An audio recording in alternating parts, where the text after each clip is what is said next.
안녕하세요, 김상사입니다. 화성에 있는 배터리 공장에서 화재가 발생해서 정말 많은 사상자가 발생했어요. 정말 안타까운 사건인데 저는 이 사건에 대해서 군도 큰 책임이 있다고 생각을 해요. 왜 그러냐? 군 무전기에 들어가는 1차 리튬 배터리, 이 전지 35,000개가 보관되어 있었고 여기서 화재가 발생했다고 해요. 군에서 리튬 배터리 취급 어떻게 하죠? 폭발 가능성이 매우 높은 물건이에요. 대대에서 지정된 보관소에만 보관 가능하고 중대에서 별도로 보관하면 처벌을 받아요. 작년도 국정감사에서도 군용 리튬 배터리가 매년 10차례씩 폭발하고 있는 것으로 확인됐고 장병들의 안전이 언제든 위협받을 수 있다는 우려가 크다. 육군과 해병대에서 지난 3년 동안 31건의 리튬 배터리 폭발 화재 사고가 발생했다. 작년 국정감사에서 문제제기가 됐었는데 이게 과연 작년에만 문제제기가 됐냐? 전혀 그렇지 않아요. 4년 전에 올라온 뉴스 기사인데 9년 전에도 동일한 사고가 있었고 4년 전에도 관련 기사가 보도가 됐어요. 2015년에도 리튬 전지 공장에 화재가 발생했고 이때도 군용 전지가 문제가 됐어요. 군에서도 무전기가 날아갈 정도로 폭발력이 발생했고 실제로 리튬 배터리는 군에서 매년 사건 사고가 발생하는 전지예요. 2019년 이 9건의 사고 중에 한 건은 제가 근무했던 저희 소대에서 발생한 사고예요.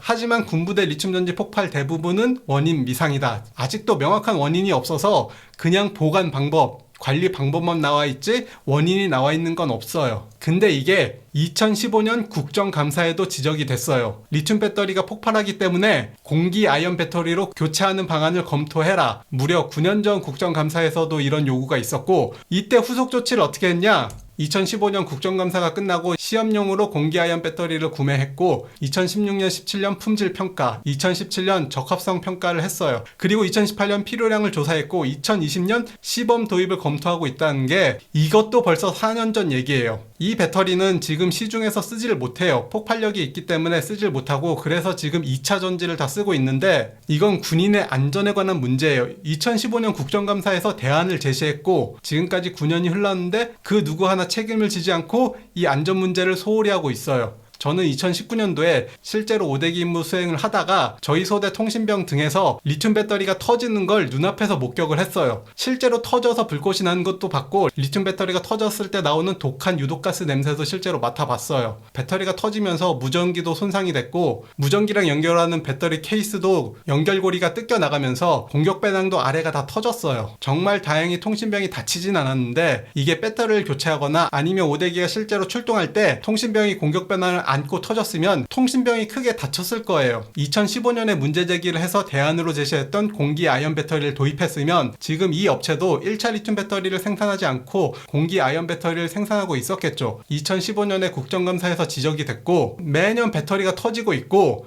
작년에도 국정감사에서 이런 문제가 나왔는데 이게 과연 배터리를 생산하는 업체의 잘못일까? 아니면 1차 전지가 폭발한다는 위험성을 알고 있고 2015년에도 동일한 사건이 있었고 그래서 공기아이언 배터리로 교체하라는 요구가 있었는데 아직까지도 리튬 배터리를 쓰고 있는 군의 문제인가? 이것도 한번 생각해 봐야 될 문제라고 생각을 해요. 여기까지 시청해 주셔서 감사합니다.